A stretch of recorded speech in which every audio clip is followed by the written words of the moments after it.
خدمت داسې شی دی چې ته د چا خدمت وکې تا ته د زړه د کومې نه دعا کوي.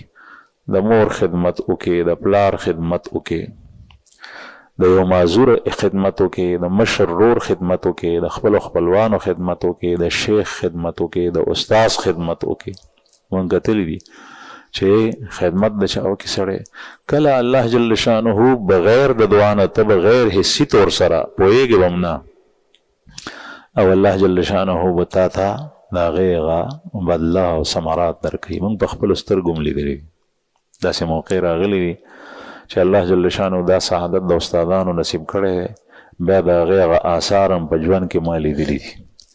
نو به هر حال خدمت ډېر عجیبه شی دی، او خدمت داسې شی دی چې دې سره خیراتونه او برکاتونه خو نصیب کیږي، د هغې نه علاوه دعاګانې نصیب کیږي، خیراتونه برکاتونه نصیب کیږي. ذاتی طور سره چې ړومبی انسان ته فایده رسیږي هغه د ده څه ده؟